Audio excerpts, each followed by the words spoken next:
And we continue following breaking news here on CBS Sports HQ. Former Miami Dolphins head coach Brian Flores has filed a class action lawsuit against the NFL citing racial discrimination. The suit alleges that the league's hiring practices have left, quote, racially segregated and managed much like a plantation, end quote. The suit was filed today in federal court in Manhattan. It names the Dolphins, the Broncos, and the Giants by name. Well, since that, the NFL has issued a statement. Here it is. It says the NFL and our clubs are deeply committed to ensuring equitable employment practices and continue to make progress in providing equitable opportunities throughout our organizations. Diversity is core to everything we do, and there are few issues on which our clubs and our internal leadership team spend more time. We will defend against these claims, which are without merit. Let's welcome in Ryan Harris to CBS Sports HQ to talk about everything going on right now between Brian Flores and the NFL. I'm curious, when you read that NFL statement, what was your reaction to that? Well, I thought that was an accurate statement by the NFL. They've been making efforts to make sure diversity is represented not just on the field, but beyond it.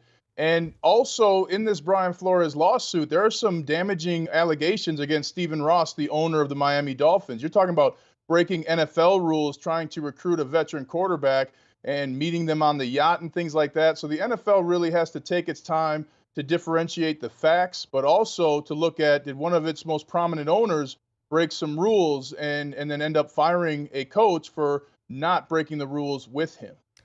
Ryan, you and I were talking before this, and you said this makes a little bit more sense to the Brian Flores firing. Now, we want to make sure that this will be played out in court. We don't know all of the details, what is true, what is not, but you felt like it didn't make sense when he was let go by the Dolphins. I don't think anybody thought it made sense. The first back-to-back winning season, and you think about a team that lost its first 7 games and ending up having a winning record, going on a 7-game win streak. It was an amazing job he did. But now if he wasn't toting the company line, so to speak, makes a lot of sense as to why he was dismissed, and dismissed rather quickly, if you remember. So that's the shocking part of it. And I know players and some staff that were on that Miami team, and they loved Coach Flores. They loved what they had been building there. They thought Coach Flores really weathered some storms with management. And at the end of the day, people forget all the time.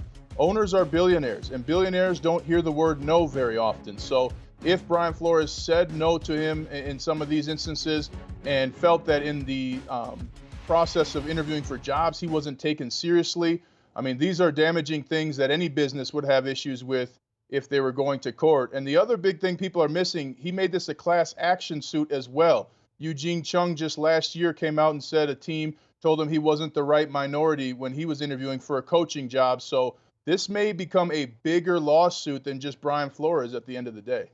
Ryan, we've talked to some of our analysts here, some people who've worked in front offices. I mean, you had a long career in the NFL, whether it's from a player's perspective, if you were such a player, or some of the players you said who were playing for the Dolphins at this point. Give us this from a player's perspective.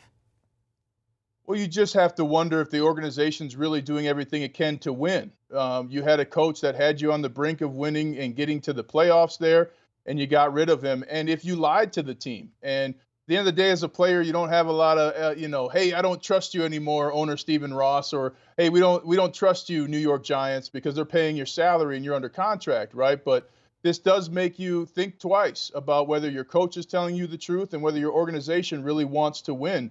Because yes, people can say, hey, the Rooney Rule is just a box to check, but it's also an extraordinary opportunity that wasn't given to coaches from before. And a lot of players, we know these coaches. We know brilliant coaches that never got a chance to interview for a job, and who knows, what it wasn't because of their skill or ability.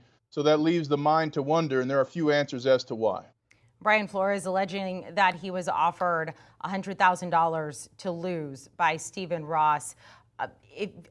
That competitive spirit, it lies within every coach, every single player. Again, we don't know if this is true or not, but if you were a player and you had that sort of offer, I mean, just your reaction, are you just absolutely irate to that?